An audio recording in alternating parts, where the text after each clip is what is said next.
So David, what is your favorite improvement or feature that is in this camera that just got you so excited?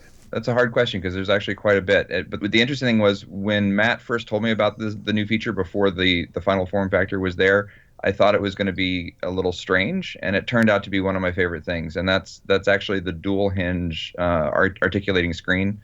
On the GH line, ever since the GH1, having a flip out screen that allows me to view from any camera angle has been a really important function for me. I tend to not shoot with the camera to my face at eye level. I like to get the camera to different heights, whether it's down on the ground or up high. So having an articulating screen has always been a really important function in any camera I buy. The fact that the S1H has the ability to not just have a flip out screen, but then the entire screen hinges as well. At first, I didn't necessarily understand why that was going to be as important as it turned out to be.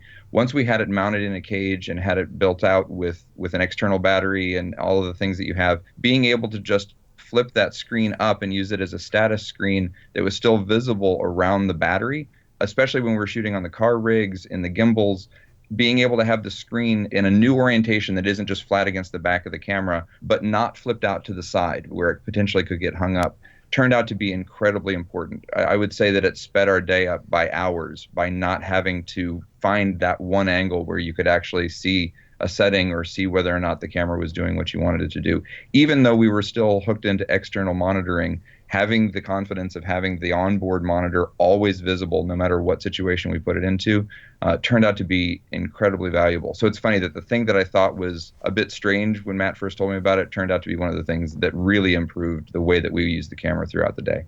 Okay, so I'm going to go around the room here a little bit. Just from the conversation I've had, I'm going to say the features that I like that appealed to me. And the one that just blew me away is when we shoot in log as a director, we don't like that, man. That is just like difficult to look at. And when you talked about this spot metering and being able to know how many stops over and under and all this kind of stuff, that just seems unbelievable to me. I've never heard about that before in another camera. Have you, David? Not before this one. The metering on this has been incredibly useful. I mean, we were shooting in pretty uncontrolled environments, shooting out in the middle of the desert in the middle of the day, where sometimes your monitoring isn't always giving you the best representation of what you have, because the monitor itself is struggling to be brighter than the natural sunlight.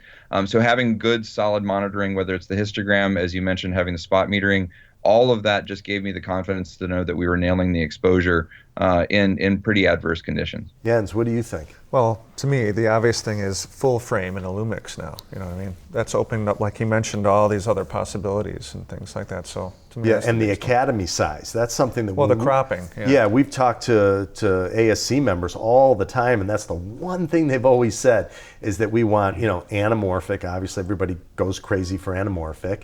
And the look of that, and having it be Academy sized. How about you? What's your favorite feature? You live with the Lumix brand. What did they put in here that just makes you crazy? Wow. I think for me, the difficult part is you're asking me to pick like who's my favorite kid, because there's so many new features in the camera that were asks either from me or from filmmakers in the field.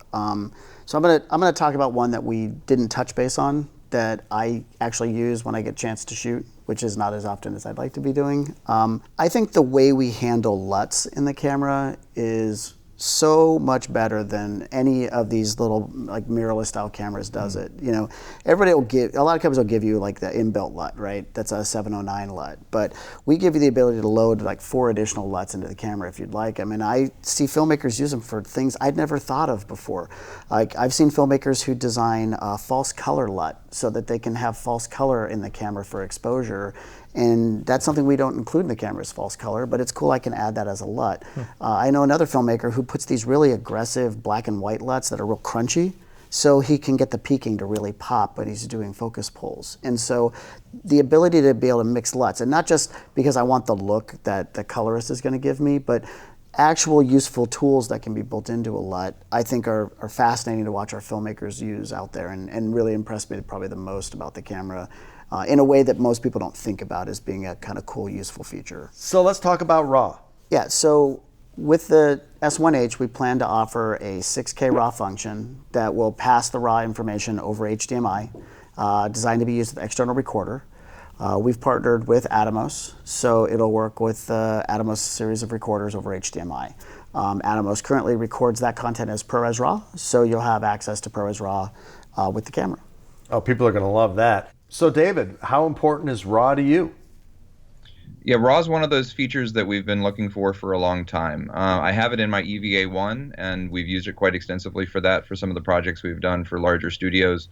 RAW is one of those things that is always asked for. I can't think of a single client in the last couple of years that hasn't had a request for RAW. And it's usually a long conversation where I have to explain to them how we can make a compressed format almost as good as RAW, and usually we're successful in getting them on board with it. So I'm really looking forward to no longer having to have those conversations.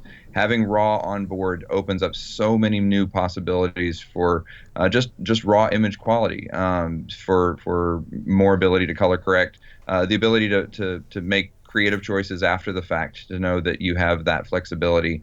It's really important, and the fact that we finally have it in a Lumix camera, I couldn't be happier. I'm really excited. I'm looking forward to getting my hands on it. Well, David, I want to thank you for being on our show today. It was great having you here. Your video looks amazing, and we really appreciate it. I appreciate you guys having me on. It's been fun. Okay, and Matt, wow, we've done different videos together, and we're so glad that you came to Chicago here today. Again, thanks for coming. Your camera's amazing. I'm assuming we're getting a couple of them. We can probably stick something around your way. Yeah, okay. And Jens, this was awesome. Good questions. Great show. Thanks much. Thank you for having me. I appreciate it.